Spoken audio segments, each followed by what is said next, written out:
Thank you for everyone for attending this workshop.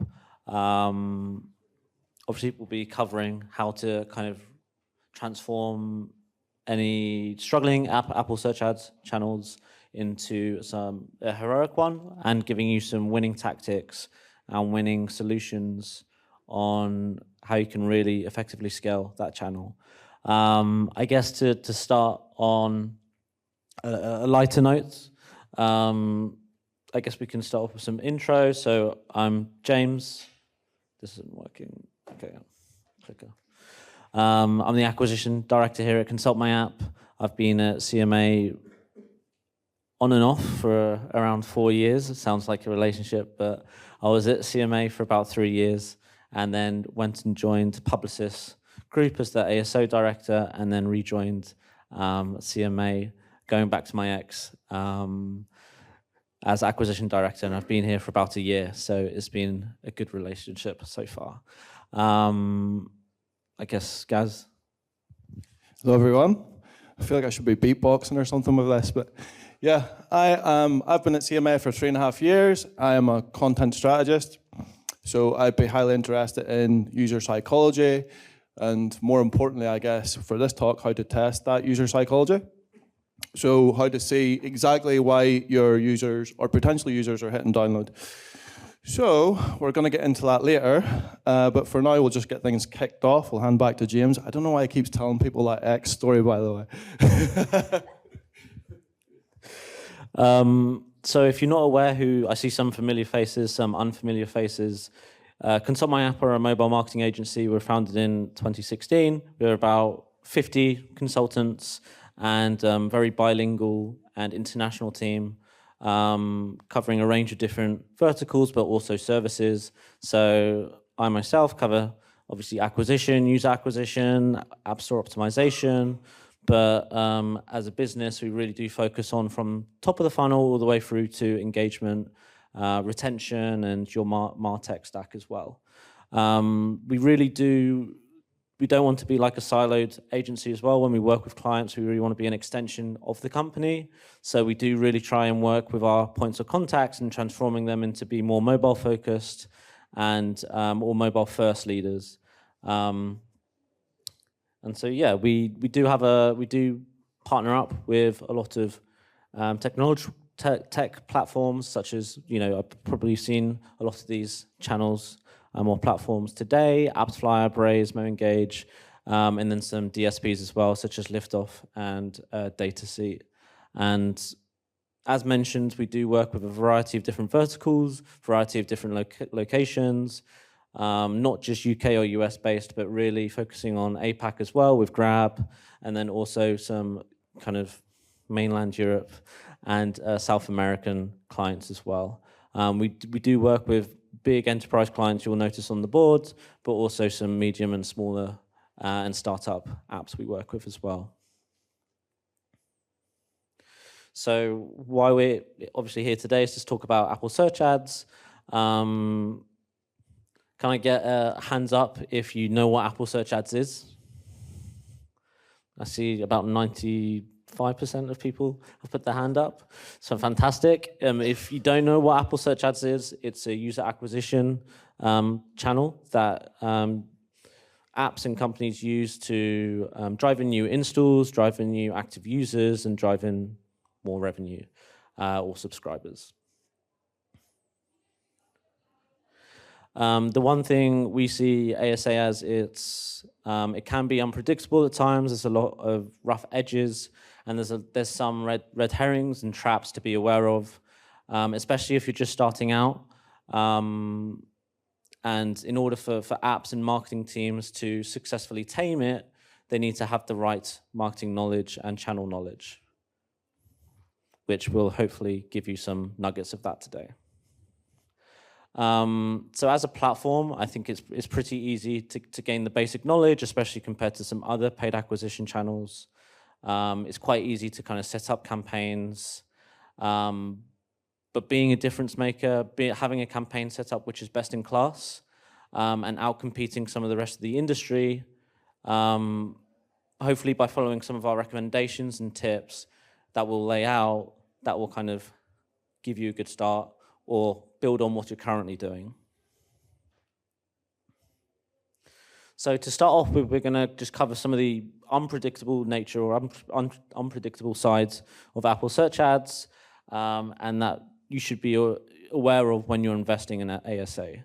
So first of all is whenever you're making changes to campaign bids, the daily spend limit, it can take anywhere between 11 or 12 hours up until 24 hours for the changes to be fully implemented on the actual platform.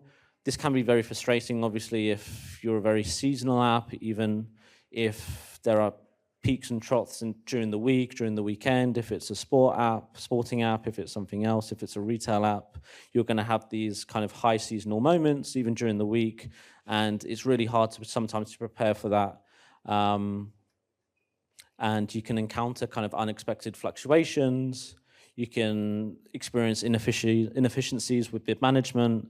And sometimes your boss or the client will have last-minute requests, which it can be hard to talk to them and get aligned on the expectations of this limitation of Apple search ads. Something else also to be aware of is just this recommended bids feature in Apple search ads. So the theory is that if you apply the recommended amounts, you will win the auction and therefore gain a lot more taps, gain a lot more installs, and get a lot more revenue or subscribers. The problem is with Apple's revenue model, it doesn't work on an install-based model. It works on a tap-based model. So it doesn't look at the tap and install kind of conversion rate. This can often mean you overpay for terms, for bids. You can see with some of the examples on the left, those bids are working very efficiently. They're driving a lot of volume, and some of the recommended bids are, 3 or 4 or 5 times what you see.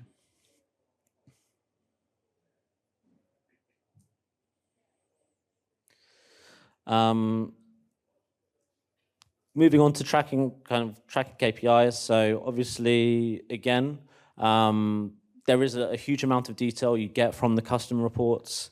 But it just covers kind of the top level metrics all the way up until the install. So it doesn't cover in-app events, doesn't cover revenue generation, and it doesn't cover like trials as well. So it can be really difficult to measure what the true impacts of your ad campaigns are. And especially when it comes to those post-install activities. So without this post-install activity metrics, app marketers really face a significant challenge in understanding the real value of the traffic that comes from Apple search ads. And we'll be talking about how utilizing MMPs will kind of help solve that challenge. The last issue is also, if you have Apple reps, they're probably pinging you every now and then and talking about how you can effectively scale. Normally, their main recommendation will be to improve your brand bids or increase your brand spend.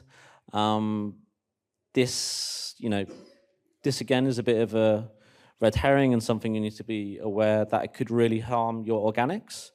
By increasing the brand spend, does that really help your app growth in the long term? The graph on the left, you can see before the dotted line is when they were running brand campaigns. The brand campaigns is in the lighter blue shade. Apologies if anyone is colorblind. And then afterwards, we switched off ASA brand as a kind of a test. And you can see that the organic search managed to pick up a lot of the downloads. So it led to about a 5.8% increase in the installs, and it led to an annualized saving of over 100,000 euros. So brand defense is important. We tend to spend about 10% of our Apple search ads budget on brand, and then about 90% on competitor terms, on generic terms, on the Today tab, on the Search tab. These are the different non-brand methods. So at CMA, we do tend to look beyond the immediate metrics and try to assess what is really bringing in that long-term growth aside from brand, because you can't just be reliant on brand spend and brand installs. New competitors might come into the market, there could be new regulation, there could be economic factors that impact your brand volume. This just kind of compounds that point, just saying we need to be a bit more strategic when it comes to non-branded methods.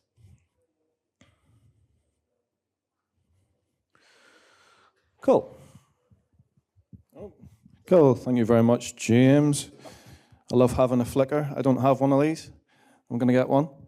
But yeah, we're going to talk about the conversion rate part of the equation. So James is talking about bringing all these people to your app store listing, fantastic. So how can we use ASA to actually get those wee thumbs, tap and download? That's what we want, right? So yeah, if we really boil it down to its pure essence, everything that we're talking about and simplify it to the max, data-driven marketing starts at conscious incompetence, right? So we know what we don't know, and we have to accept that. Because if we're truly data-driven, and if we're trying to let what users are doing and their behavior lead us, it can only start here.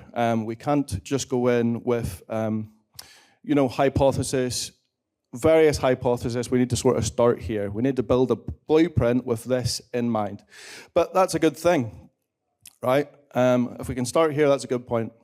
But the truth is, creatives often fail. So even with a solid hypothesis.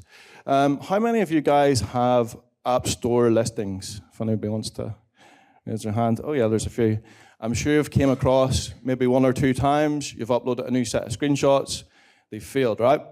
And it's happened to us all. It's happened to me many times, right? I'll be honest. The solution is to fail faster, all right? We've all heard about fail fast, learn fast with everything, and all other channels, and in terms of Meta, in terms of Insta, whatever. We lean in this kind of idea, but when it comes to our App Store screenshots, I feel like something that I've noticed within the industry is that we don't really apply that same sort of mantra to screenshots. We like to put all our chips kind of in one sort of bag. I think that's the term. I think that's the expression. Not sure. So yeah, fail faster, but fail much faster, much, much faster.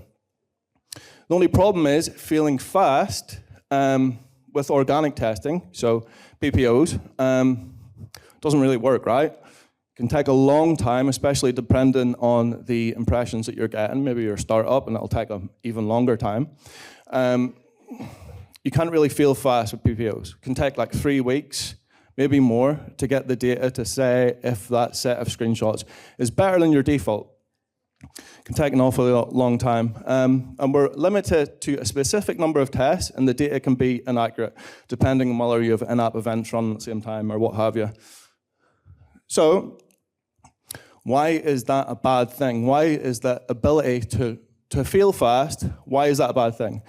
Obviously, various reasons, which I'm sure a few of you recognize. So, within multiple verticals, multiple industries, we'll always have time-based campaigns, right? So if you're a gambling app, that could be like the Kentucky Derby. If you are a retail app, that could be Christmas. If you are, let me see, any other examples? What apps do we have in the room? Raise your hands again. Here's an app. What's your app? FinTech, okay. Do you have any sort of time-based sort of seasonal high points in the year? Great, okay. Right, okay, because you answered the question, right? I'm going to give you a pair of socks. There you go. And they're orange, which, do you notice that matches? See, you guys see how we did that? Coral, sorry, head of creatives here, correcting me, they're coral. So yeah, the problem with not being able to fail fast is that sometimes you will approach these, right? Time-based campaigns, seasonal high points, pressure from above, we know that one, and quarterly target anxiety, which is a term that I made up, but we all know what it means, right? So, if we are for example, if we are a retail fashion app and we're approaching a seasonal high point, all right, how do we get the most optimized screenshots so that we can maximize downloads for the full duration of that seasonal high point? We can't do it with PPOs, right? Because, we'll get into that now. Oh yeah, sorry, we all still expect maximum downloads. Of course we do. So here's all the things that we need to test in our screenshots, if you really boil it down. USPs and offers, copy and psychology, and design elements. Right, now that's an awful lot to test. Now, if we take, for example, if we use the retail fashion app example, if we take 3 months, and any PPO test takes 3 weeks, how on earth are we going to test what's the best USPs and offers, what's the best copy and psychology, and what's the best design elements if the tests are taking 3 weeks? We can't, right? By the time we do all of that, we're already halfway through the season. So we're not running the optimal set of screenshots for that particular season, so we're not maximizing downloads, which in a way is like a subtle form of defeatism, if you really think about it, right? The solution is ASA to CPPs, right? So if we recreate generic traffic, or what that generic traffic might look like, we can sort of create a clean testing environment that's a lot faster, depending on our spend, to see how that generic traffic reacts to those different pillars that I showed you, right? And then hopefully we can smash downloads. So yeah, use Apple search ads to create a clean, fast testing environment, and then we can commit this asset to organic. That's another way we can use ASA, right? So yeah, organic is slow, ASA is fast. Some points along the side there, some differences between them, okay? So depending on speed, we can triple the speed, we can have more tests, we have clear signals, we have more reading into the data, et cetera, et cetera. Just a wonderful tool that we can use to see how generic traffic is reacting to our creatives.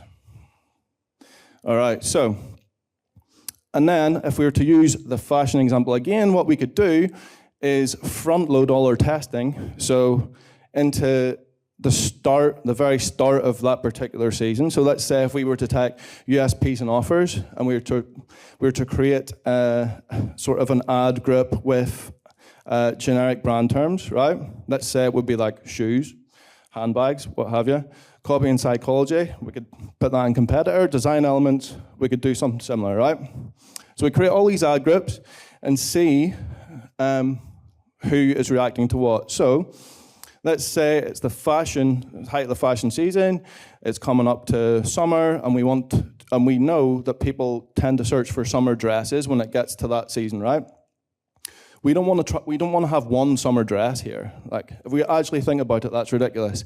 But that's what a lot of us would be doing, because we don't have the speed via PPOs to actually test 5 dresses, okay? And if you think about it, the dress that you pick to test could actually be horrible. It could actually be the one no one likes. And how would we actually know that? It could be a sales rack dress that ends up in like TK Maxx, you know? So, using ASA, we can actually just test at much higher volume, much faster, and cast a wide creative net on generic traffic, right? What's the best design? What's the best copy and psychology? So like loss aversion versus scarcity versus, you know, that kind of thing. Getting into the copy and psychology elements versus USPs, right? So once we discover what each pillar, what is the winner in each pillar, we can then create a set, which is the champion set, but which Megan here likes to call the Franken set, to apply to organic. Because we have gathered that first-party data, and we have a much more reliable indication of what actually users might hit download for, all right? Oh yeah, and here's a case study with lots of text. I don't expect you to read this, by the way, but there you go. So yeah, as you can see, some nice figures here under results, 65K and sevens, et cetera, and that's just some of the sort of things you can achieve if you were to apply this. So yeah, thank you. I'm going to pass back to James. Cool, thanks. The only one thing that needs to be mentioned is that at the moment, if you're not using a specific type of tool, you will have to manually swap out the custom product pages. So obviously, if you have a lot of campaigns, you have a lot of apps and countries, that can be quite a manual process. At CMA, we actually have a automation tool where you can list out 4, 5, 6, however many CPPs you want to test, and it automatically rotates those CPPs, so thus saving your team time on having to manually go in and change it, and also it brings results a lot faster, that we've spoken about failing a lot faster, and then you can apply that winning variant to your organic listing as well. Cool. So to touch on some of those other kind of solutions to the ASA puzzle, one thing we really advocate here at CMA is an exact match campaign structure. Again, assuming everyone knows what the different campaign types are, you have the broad match, the search match, and exact match. We tend to think that exact match is hyper-focused. It only just focuses on the specific keyword you have in the campaign and only major misspellings. If you have broad or search match, then it can spend on not just that specific bid, but it can also spend on translations, it can spend on similar terms. And we also haven't even talked about discovery campaigns. We've seen casino apps and other apps betting on Mr. Beast and YouTube terms and just some really random terms you wouldn't expect to find that aren't relevant to that specific app.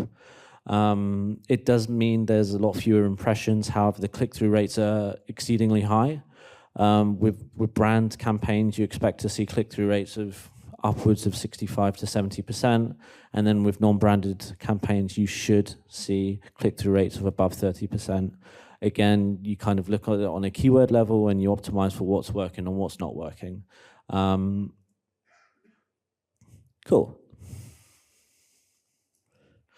Another thing to focus on as well is obviously you have the terms. If you're, let's say, a lottery app, you're going to bid on terms like lotto, national lottery, lottery jackpot terms. But how do you find those terms that competitors aren't bidding on, or maybe the medium terms, the long tail terms? We use a data platform called Applyzer, which we bought about 4 or 5 years ago, based out in Germany. It's similar to an AppTweak or a Sensor Tower. However, the data that is used is a lot more dynamic. It uses hourly data rather than an AppTweak, and a Sensor Tower uses Apple's data, which is quite delayed and not dynamic. Hopefully there aren't any AppTweak consultants in the room. And what we utilize this tool is also to find some auto-completes and auto-suggestions to add to the campaigns, to the non-branded campaigns, because competitors aren't going to be targeting those terms. So this tends to lead to up to 20 or 30% cheaper CPIs and CPAs. And we think it's quite a unique approach to managing ASA, and it's one of the tactics where we recently won an award in the App Growth Awards in December with our work with Macy's, was using some of these ASA tactics. So it really does work, and I've got a little case study later as well.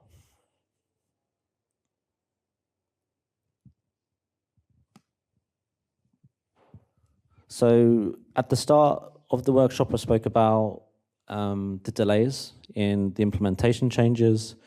One way to get around that is by properly planning and predicting what your kind of media budget will be for that specific month.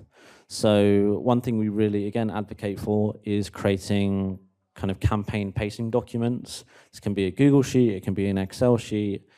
You might think it adds an extra layer of admin or processes, But whether you're managing just one app in one country with a small budget, or whether you're kind of managing a lot of apps and you've got quite a big team,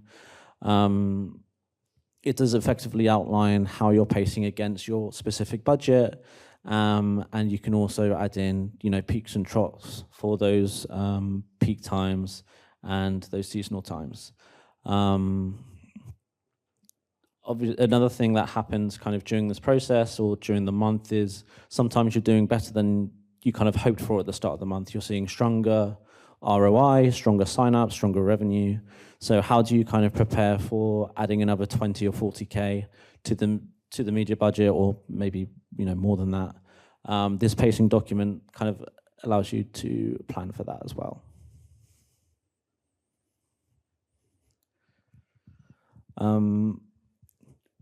Also, we spoke about the limitations on the custom reports for Apple search ads. Here we've got Applyzer, but you can use any sort of MMP, whether it's Kachava or something else. Having your ASA properly set up with an MMP is kind of crucial to track your user journey from the top level, registration and install, all the way through to sign up and deposit or revenue. You can see where users are dropping off. Maybe there's a problem in your user journey you need to speak to your CRM team about. And having a partner like Applyzer, you can see all of those benefits alongside it as well, making sure you really realize that LTV analysis and your ROI measurement as well. Spoken about Applyzer and some of the benefits. This really does help you build smarter keyword lists for your ASA or for your organic setup. So, yeah.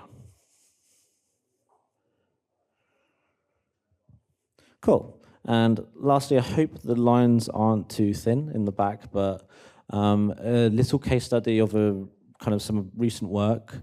They were really struggling on their ASA performance, so we got involved in October. They were struggling with their CPI and CPAs. The graph on the left is, the yellow line is where we managed their campaigns, and then the blue and the green are kind of competitors. You can see with the exact match campaigns, with the autocomplete digging, and with the optimized creatives, we saw a pretty sharp reduction in the CPI over 4 months. And by the end of Jan, it was kind of half the CPI of some of those competitors. This kind of has led to an annualized saving of over 400K. And obviously they're very happy, and we've renewed and expanded that partnership.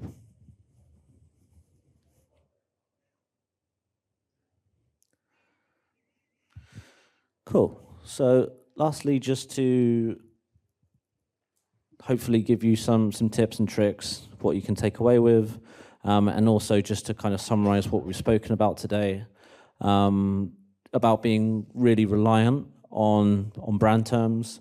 How you can kind of solve that is doing those exact match campaigns and the keyword digging with Applyzer or with other tools.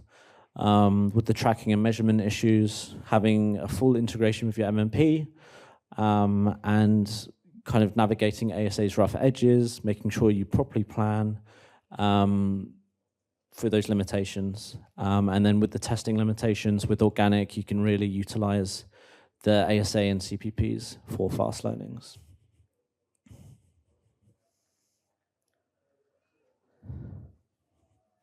Cool. That kind of brings us to the end of the workshop. I hope you found it insightful. Please, we'll still be here for 10, 15 minutes after the session, so come up and say hi. You can scan the QR codes. They take us, or they'll take you to our LinkedIn pages where we can organize any meetings if you have questions.